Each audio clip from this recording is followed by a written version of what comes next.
जब यूक्रेन के साथ रूस का तनाव शुरू हुआ है, यूक्रेन सरहद पर रूस ने सेना की तैनाती बढ़ाई है, तब से एक बात बार बार कही जा रही है और वो ये कि बीजिंग में चल रहे विंटर ओलंपिक के खत्म होते ही युद्ध की शुरुआत हो जाएगी, यानी रूस यूक्रेन पर हमला कर देगा। यह आशंका सुपर पावर अमेरिका ने अपनी रिपोर्ट में भी जताई थी। आज चीन में जारी विंटर ओलंपिक खत्म हो रहा है, रूस का युद्धाभ्यास भी तेज हो चुका है। अब ऐसे में सबसे बड़ा सवाल यह है कि वॉर की जो आशंका जताई जा रही थी वो हकीकत में तब्दील होगी।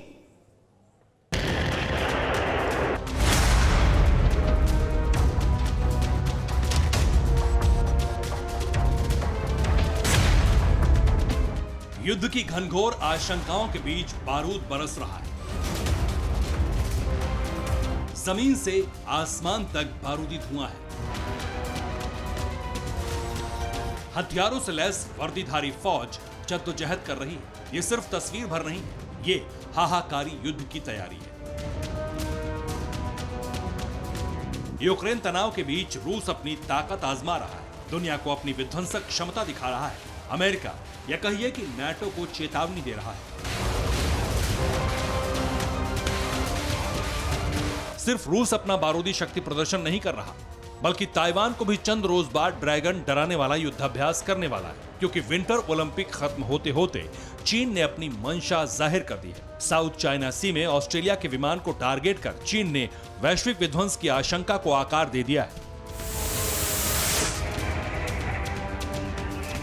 तो सवाल यहीं से उठ रहा है कि क्या तीसरे विश्व युद्ध की शुरुआत का समय आ चुका है? यूक्रेन पर रूसी हमले के साथ विश्व युद्ध शुरू हो जाएगा? क्या चंद घंटे बाद यूक्रेन पर रूस का हमला शुरू होगा?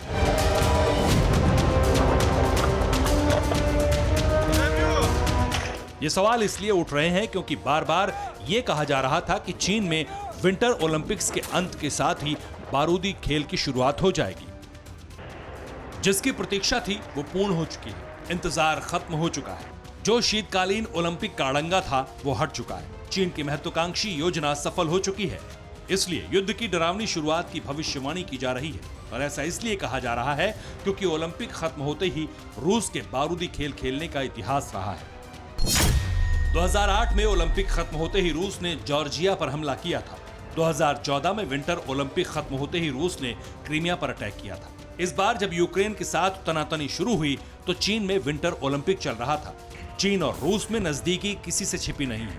ओलंपिक खत्म होते होते ड्रैगन भी एक्शन में आ चुका है। समंदर के बीचों बीच चीनी नौसेना के एक जहाज ने ऑस्ट्रेलिया के निगरानी विमान पर लेजर दागी।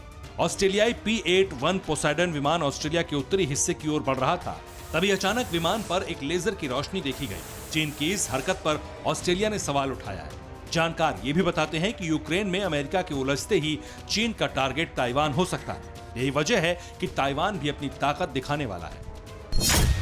अपनी आक्रामकता दिखाने के लिए 16 और 17 मार्च को ताइवान युद्धाभ्यास करेगा। चीन के द्वीप को टारगेट कर ताइवान लाइव फायर एक्सरसाइज करने वाला है। जाहिर है अमेरिका के इशारे पर ताइवान भी खुद को तैयार कर रहा है। सुगबुगाहट तेज है, एक्शन चारों तरफ है।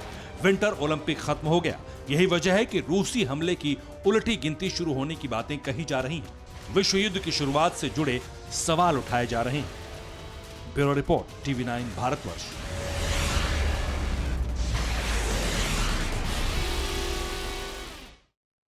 अड़ी सोमवार से शुक्रवार शाम 6 बजे सिर्फ TV9 भारतवर्ष पर।